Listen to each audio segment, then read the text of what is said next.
The world famous Butch and Bob Show. World famous Butch and Bob Show here on WIFO 105.5 FM in Jesup, Big Dog Country Radio. Good morning, Bob. How's it going? It's going well. Going well? Yep. Doing good. Life is good. Life is good. Glad to hear that. Well, we've got a special guest on the phone with us right now. Tell us who's up on deck here. It's Tuesday, so it's Tuesdays with Tillery. We've got State Senator Blake Tillery on the phone with us. Blake, appreciate you calling in on here Tuesday morning, and I understand we've got some local Wayne County people who've been up there the last couple of days. Tell us about that. Oh, well, thanks, Bob. Yeah, I'm sitting here right now in my office. We got 6 bills on the floor today. I'm watching the committee meeting. Economic Development is meeting right now, and it looks like they're putting a sports betting bill in committee right now. So that's kind of got everybody's eyes perked up. I didn't expect that was going to be on committee this morning. But 6 bills on the floor today. We'll see what the committee meeting does. So if you hear me zone out for a second, I'm just looking at the TV to see if I can figure out what they're doing up there. Yeah, 6 bills on the floor today. One's about recognizing First Responders Day. It's September 11th. Another allows retiree veterans to buy into the state employee retirement system under certain instances. They can use their years of service if they pay the actuarial difference. There's something about coroners, and we've seen an issue lately where folks have had a hard time getting death certificates. There's a bill that relates to when deaths are unattended by a physician and how possibly lowering the time to get those death certificates out. And there's also one, I think, this morning on the floor about lift kits. And lift kits? How much your truck can be lifted. It's actually becoming a safety issue when trucks are lifted or cars are lifted. Well, you're talking about some of these trucks that you see lifted way up in the air. Is that a safety issue, is what you're saying, right? They can slice through other vehicles in minor accidents, and that's starting to create some public safety concerns. Okay. Then the last one deals with some tax expenditures, so that'll probably get a pretty good bit of debate. But while those are the 6 bills on the floor, I think the biggest news out of Atlanta, at least the Senate side, was yesterday the appointment of the special committee to investigate the Fulton County DA's office. I was one of 9 people appointed to that, so I'm sure that will take a considerable amount of time over probably the next year, if not longer. Who knows how long that will take. We talked with Stephen last Friday about the sports betting bill that came up. I understand the sports teams in Atlanta presidents are pushing that, like the Braves president, Hawks president. So do you think it has any traction at all? I know it hasn't passed any time in the last several years. So you think what are the odds on that? Yeah, that's funny. What are the odds on that one? Good play on words there, Bob. Yeah, somebody said 50-50 at this point. So I'm not sure. Well, that's why I'm sitting here watching this. My office has a small, about 18-inch TV that you can see some of the other committee rooms going, which is why I'm watching what's going on in economic development right now. It looks like it's another sports betting bill. You mentioned the folks from the Hawks and the Braves and the Falcons. Well, you know, the owners of the Hawks, the Braves, and the Falcons don't live in my district, so their opinions don't matter nearly as much to me as the folks back home. And right now, there have been a few people who've been strongly supportive, but the overwhelming response from our district has been opposed to in expanding gambling, really in any form. Until that changes, that's where my position is going to be as well. You say you have an 18-inch screen in there? 18-inch screen. Hey, you know, when I first got married in 1976, mine was 13 inches. And then when we moved up to a 25-inch, we just thought that we were just top dogs in hog heaven. How times have changed. Yes, sir. It is definitely smaller than what I'm used to watching here, but it helps me keep up with what's going on in other parts of the Capitol when you can't be in 2 places at one time. I could ask you about, we had a story on this House Bill 71 trying to block the mining again. I thought that was a dead issue last year, so I see the company's pushing for more permits from EPD. So are you hearing from our constituents about, I know Wayne County Commissioners signed a petition against it, Jesup City Commissioners signed a petition against it, so, you know, a lot of people against it. So where do you see that heading? Really not sure. That in the House, until it crosses over, we don't really see a whole lot from House bills until crossover day. So I'm sure like you mentioned, the bill on sports betting that Stephen mentioned. I haven't seen that one.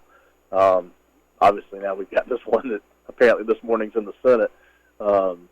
If y'all could see the TV screen that I'm watching, I mean, folks are lining up on the walls right now to speak either for or against it. So that's the sometimes fun thing about this building is what you come in thinking the day's going to be about. By 8:07 in the morning, that changes and it's about something completely different. Well, who sets the agenda? I mean, really, somebody's got to set the agenda on what's going to be talked about each day. No one sets the agenda for what's talked about each day. In the House, it's a little bit more top-down. Probably wouldn't be the right word, but the Speaker has a little bit more autocratic control there. In the Senate, remember, any senator can throw an amendment on any bill at any time, and any committee chairman can call a meeting for any bill that's in his or her committee at any time. So when you've got on the Senate probably 20 committees, again, there's a lot of different Indians running around. It's going to be the Wild Wild West just about any day there, just any topics at any time. Like today, as I told you, a tax expenditure transparency act on one matter, the lift kits on another matter, whether or not veterans can buy into the state employee retirement system on another matter, and that's just 3 of the 6 bills you'll see on the floor today.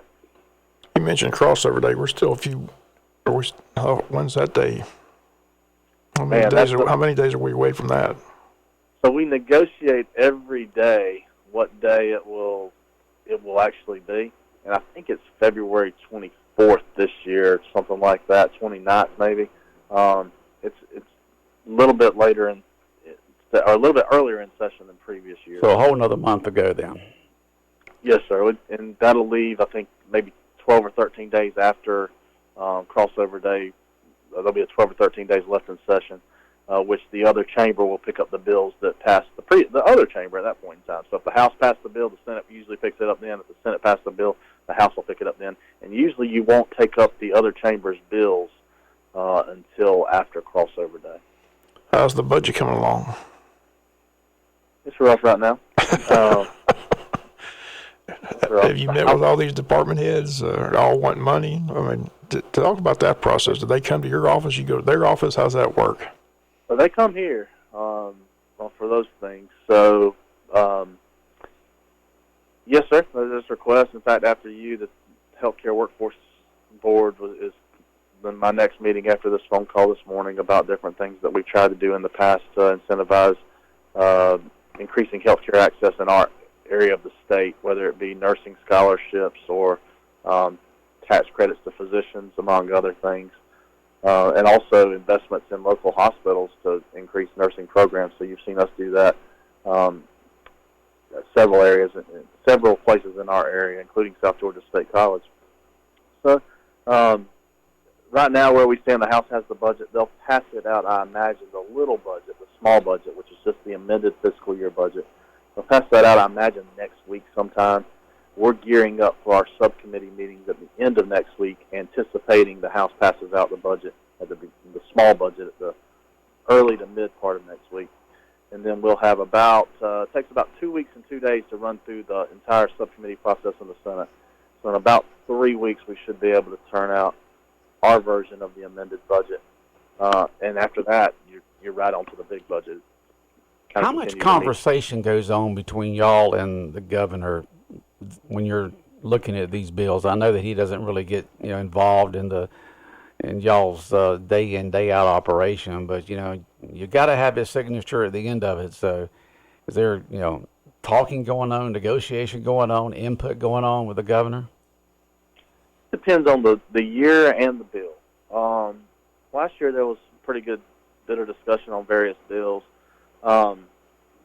This year, again, maybe because of just the cubbies that I'm in, whether it be budget or this Fulton County investigation or some of the other bills they have me carrying and moving for our area, I've not had as much discussion as I probably have in years past with the governor on different things. With the budget, we never stopped talking all year with his staff.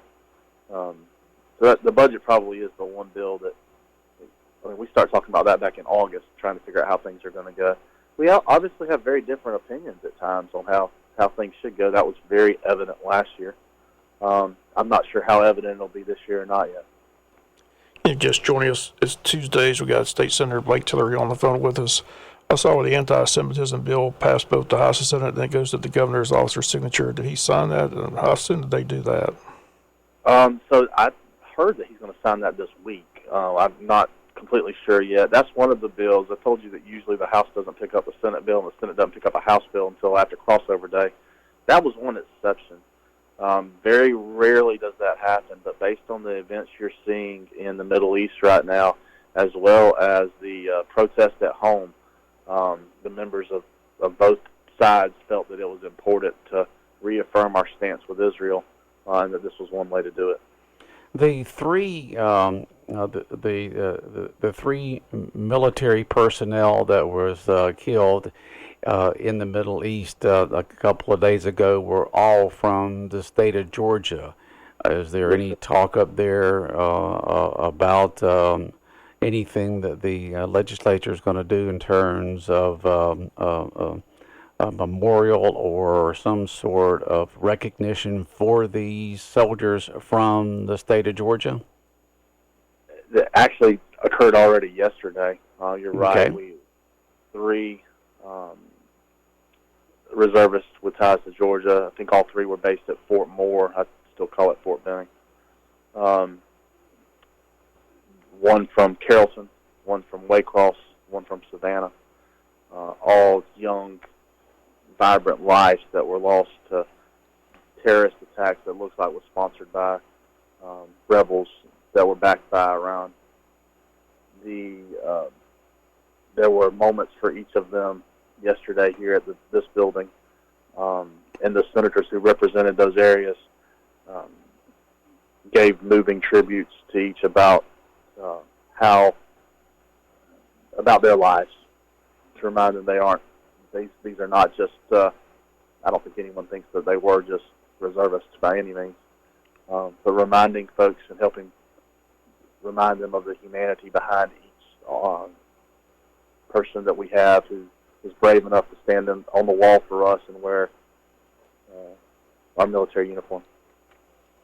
Congressman Carter was in Atlanta speaking to the legislators, about prescription medication costs. Were you on hand for that, or you ever see him there? I've seen him several times. I wasn't there for that. He's right. We have something called PBMs, and if you don't know what that is, then that might be a good thing. If you do know what it is, I've never heard anyone say, "Yeah, this is great. I love my PBM." They're pharmacy benefit managers who seem to squeeze the local pharmacist sometimes at the expense of the patient. And so he's obviously tried to oppose that on a federal level. We've had 2 or 3 bills locally, and the state level over the past probably half a decade to deal with this matter. But it seems to be a constant, continual issue. As you mentioned, you're in your office right now watching stuff on. So what's your schedule for today? What's on? Is it all about budget, or do you got other issues you got to deal with? Started a little earlier this morning. On Tuesdays, we have a little prayer fellowship here at the Capitol. Starts at 7.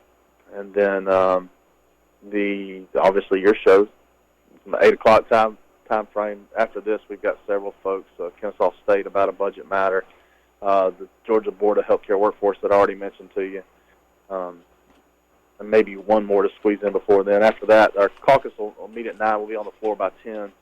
And there's some other groups that are here, family physicians group that's here. I have to present a bill in the Senate Committee on Children's and Family about hopefully expediting matters concerning foster care. And then, of course, you've already mentioned there's some folks from the local area that are up here tonight because Alma and Bacon County sponsor an annual crawfish dinner at the IBEW building just south of the Capitol here, seafood cookout. So they're here tonight. There's some folks from Jeff Davis that are here tonight with their hospital. And then some of the credit unions, local credit unions, are up here for a credit union association. So that's today, and hopefully it'll finish up sometime probably around 8 p.m. Are you hearing much from your constituents in here? Like I said, you always have access. You give out your phone number, email, things like that. You get a lot of those. Yeah, I am. Feedback, and I really appreciate it. Folks will see something and ask something and say, hey, this doesn't sound right. What do you think about this? And I got a couple of those calls yesterday about some things we were doing concerning licensing provisions. Trying to streamline the licensing division. The Secretary of State's office has had some issues getting licenses out at times. They blamed the budget. We blamed bureaucracy. So we just kind of went through and decided that maybe those things didn't need to be licensed anymore. And that'll save folks some of those things. Licenses cost up to $1,500. So it'll save some small business owners a little bit of money, and probably were things we didn't need to license in the first place. Okay. Well, again, we always appreciate you being here. Again, if anybody wants to get in touch with you or email you, what's the best way to do that? Yeah, the best way, honestly, just text me or call. 912-245-9915 is my cell phone number. If you don't feel comfortable doing that, I know some folks are like, oh, you're going to be busy. Well, no, just go ahead and text me. If we're on the Senate floor, I can text you back. I can't answer your call. So if it's something you do feel more comfortable calling about, the office number up here is the same as it's been since Senator Williams was the senator starting in 1998, 404-656-0089. They give us another number, too, since it's the Appropriations Office of 404-656-5034. But that 0089 still rings up here, too. Okay, Blake. Again, always good to talk to you. Stay safe in Atlanta, and we'll talk to you next Tuesday. Thanks. Great talking to y'all. Have a good morning. Right. Thank you, Blake. Senator Blake Tillery, our special guest this morning on the world-famous Butch and Bob Show here on WIFO 105.5 FM in Jesup. And we appreciate the Senator calling in. And I did not see or hear that they had taken moments of silence for the three military personnel from the state of Georgia that was killed there in Jordan with that rocket attack there. And it's good to see that the state legislature, both Senate and the House, had moments of silence, and the senators from those districts spoke about the soldiers themselves. It was just shocking to learn that all of them were from, one from Waycross, one from Savannah, and then one from the other part of the state. They're all from the state of Georgia. They all served in the same unit. Really, like I said, from most people know it as Fort Benning. They changed the name to something else, but Something else. whatever. Fort something else. Fort Moore, I think it is now. Yeah. It was Fort Benning. For Fort years. Benning forever. But they're reservists, so if you're in the reserves there, you're going to be part of folks from your state. And I didn't realize that until I heard about that, and just thoughts and prayers go out to their family and to their friends, and let's just hope something gets done about it. Yeah, it's just. Yeah, hope something gets done about it. Yeah, we'll see. All right, you're listening to Big Dog Country Radio, WIFO 105.5 FM in Jesup. And as we continue on here with the world-famous Butch and Bob Show here on WIFO. So they got a ribbon cutting going on this afternoon on the school, right? Yep, long-awaited ribbon cutting, grand opening, James E. Bacon today, 5:30. Public invited to come out and take a tour of the facility. So looking forward to that. It all takes place today at 5:30 at the school. So official ribbon cutting taking place today by the chamber. Everyone's invited. Come on out. Everyone's invited to come out there and see what the new school looks like. Haven't been inside it yet. So You haven't been inside of it yet? Not at all? Didn't know if you'd gone in. I've driven by it many times, but Yeah. haven't been inside. Yeah, well, it's Looking forward to taking a tour today. going to be totally different from what it was before. The front's totally different now. It's where the old parking lot used to be for the gym. Got a nice area where they can drop off and pick up the kids and so forth. And the traffic is so much better dropping off and picking up kids, both by parents and by the buses. And just a nice facility there for the folks there at James Bacon Elementary. Takes place today, 5:30. 5:30.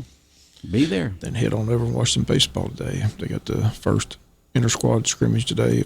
That's also at 5:30 at Howard Bell Warren Field, Black and Gold Series. Game 1 today.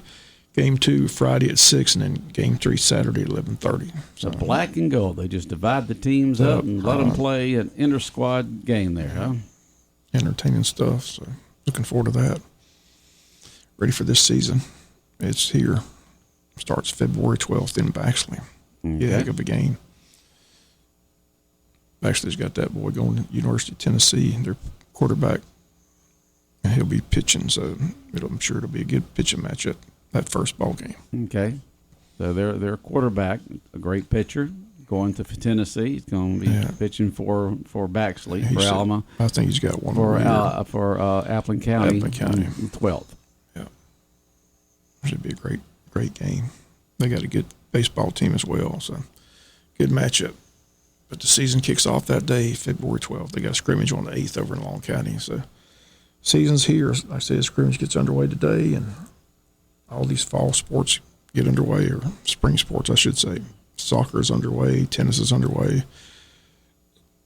It's all gearing up. Track will be underway soon. Baseball, tennis, golf. All the spring sports. Golfers have been out there practicing, getting ready for their season. So yeah. Spring is here. Yeah, and somebody wanted to know if we're going to be broadcasting. Yeah, we'll be rebroadcasting the Wayne County baseball, starting with that first game with Wayne County, Appling County on February 12th. And we'll have the games for you during the course of the season, home and away. Ought to be a great season for the Wayne County Yellow Jackets in baseball.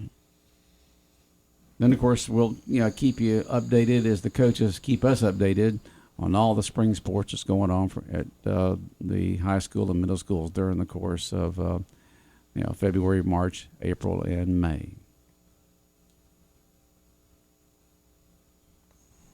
So what else is going on, Bob? Anything else happening that's on your mind this morning that's just something you just want to talk about? Not really. Not really. I mean, it's a talk show, Bob. You got to.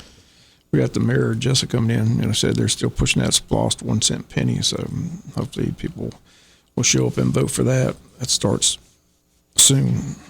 I think the first day is February the 19th I think is when the voting begins, advanced voting. So runs for 3 weeks, but again, they've got that form set for February 12th at the Coastal Pines Technical College Auditorium. So you can go be on hand for that. But again, last day to register to vote for that in the presidential primary is Monday, February 12th.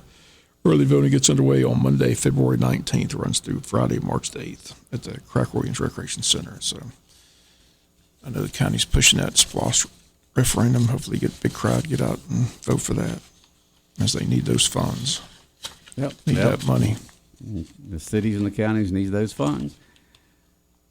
Yeah, and also you got the presidential preference primary going on, and that'll be that date, perhaps. I mean, I guess that we'll have it, but it's interesting. We've got 50 states, and they're already wanting to call it after 2 states, one with caucuses and one with voting. Iowa with the caucuses, New Hampshire with the voting, and now, of course, South Carolina coming up. You got 50 states that have the opportunity to try to select their party nominee, and it just seems unusual that after 2 or 3 states, suddenly the whole thing's just wrapped up, and the rest of Americans don't have the opportunity to select their nominee for their particular party. Nikki Haley says it's far from over. It will be kind of confusing when you go to the vote here in Georgia, because all 12 names are still on the ballot. So all those people that dropped out, their names are still on the ballot. So even though they've already dropped out. Even though they dropped out of the race. But like I said, they haven't changed the ballots. So the ballots are already printed. So those names, I think there's 12 names on that presidential primary list. So, but again, that is set for the 12th of March as well, and that early voting gets underway on the 19th. Also, all that taking place again at the Crack-Williams Rec Center. So it'll be here before you know it. Yeah. I mean, if Haley doesn't do that well in her home state, that should continue to go and to continue to run. Nobody else. I mean, all the rest of the Republicans have dropped out. And it just seems odd that you got 50 states, and after 2 states, you've already got the RNC saying that Nikki should drop out. She just go ahead and just turn it over to Trump. Nikki saying no, I want to run in my home state of South Carolina, and according to how she does there, does she continue to run? She said she's going all the way to the convention. What she said, I saw the interview with her. She's not going anywhere. So she's staying. What politicians say and what they do sometimes are 2 different things. Yeah.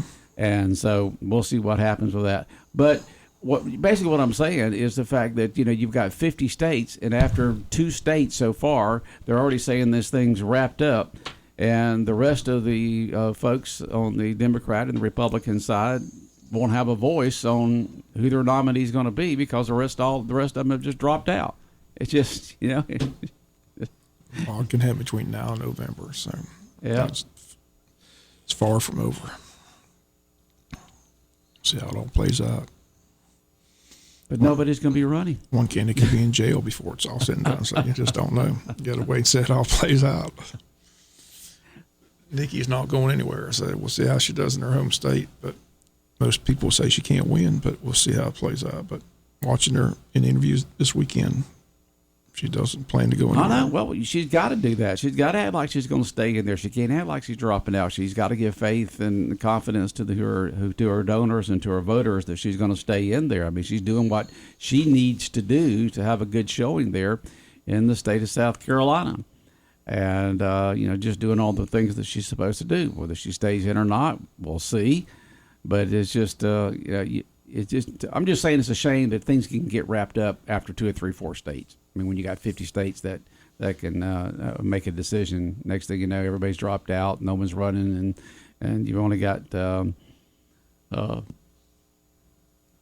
only basically 2. Right now they're saying it's going to be the same 2 candidates running against each other did 4 years ago, and on the Democratic side you can understand because usually the incumbent doesn't have any opposition. They continue to run for that second term, but on the Republican side, it just seems like there would have been more people staying in longer. But it all comes down to money, and if there's donors out there that doesn't feel that you're showing well or doing well, these guys and gals are going to drop out. There's still a lot of people who believe that he won't make it either on the Democratic side before it's all said and done. So, like I said, it's a long way from November. Just sit back and wait, see how it all plays out. See what happens. But between now and then, all these folks who had the opportunity to vote in these primaries, their candidates are going to say, "I'm not running." Yeah. So, but there's a lot of things that can happen. You got the legal issues with Trump. You've got the issues going on with Biden, and will he stay in? Is it just all a front to try to set up something a little bit later on down the line? A lot of theories, conspiracies, and all kinds of stuff going on out there. And so, we'll see what happens. What was that program on Wider World Sports where they all had to do those athletic events? I think that's what they both of them ought to do. They should have to run through athletic see how healthy they really are. Both in their 80s. Well, 77 and 81 is what they are right now. Crazy. 77 and 81. Like I said, I keep talking about. I'm 69 years old, and I remember back when President Reagan was running against Jimmy Carter back in 1980. He was 69, and the Democrats were acting like he was an old man, almost in a wheelchair with a cane, from the way they were talking about how old he is and is he mentally able to run and should he even be running to that age. And they were just ripping him apart because he was 69 years old, and they were showing Carter as the young guy running up the stairs at the White House and doing all this other kind of stuff like that. And now look at it, several years later, you got a candidate who's 81 years old, and yeah, he's fine. Yeah. I still remember we had to go to my grandfather's house when he got 80 and take his car keys away and not let him drive. So He doesn't have to drive. He doesn't have to drive the beast. He's got people driving him, Bob. I'm just saying. I still remember those days. He doesn't have to drive the beast. He doesn't have to. That was a bad day. Yeah. Why my mother selected me to go see him, I don't know. She selected you to go take the car keys away from your granddad? Yeah, that was I don't know why she picked me. But she walked in there one day and said, "You need to go with me to see your grandfather." I said, "What were you going for?" She said, "We got to go take his car because he can't drive no more." I said, "Good luck." I said, "Why do I got to go?" Did he say, "No way, Jose"? Or it was not a pretty sight. Not a pretty sight? No. Did he give them to you? He gave them to my mother. I should say my mother took them. I don't think he gave them. I was kind of ducking in the corner. Because things were, he didn't keep a spear somewhere hidden somewhere? Things were flying. He wasn't a happy camper. He wasn't a happy camper, huh? I was like, "Why did you take my older sisters? Why do you? Why not want your older sister or something like that, yeah? Wasn't a fun trip. Yeah. No, that wouldn't be a fun thing. No, but I couldn't imagine it done to my dad. He was still driving when he was up to 90 years old. You have to do what's best for everybody involved, but he just, his eyesight was bad, his reflexes weren't good, so I mean, it was for his safety more than anything else. And the safety of the folks on the road, right? Too. Yeah, wasn't a good day. Wasn't a good day. Things were flying, huh? Things were flying and words were flying. Now, how long was it before he spoke to y'all again after you took his keys? That's a good question. I don't know. You don't know? Can't remember? I don't remember. I just know. Well, you take away a person's independence, and a person. I just know he was not not happy at all. So I know it was not a good day. Not a good day. But my mother said it had to be done. So, but like I said, she had 6 kids, and why she selected me to make that trip. I guess because you were the boy. I guess. Yeah. Or the son. Maybe she wanted protection. Yeah. But I wasn't doing a very good job protecting. I was ducking because things were ducking.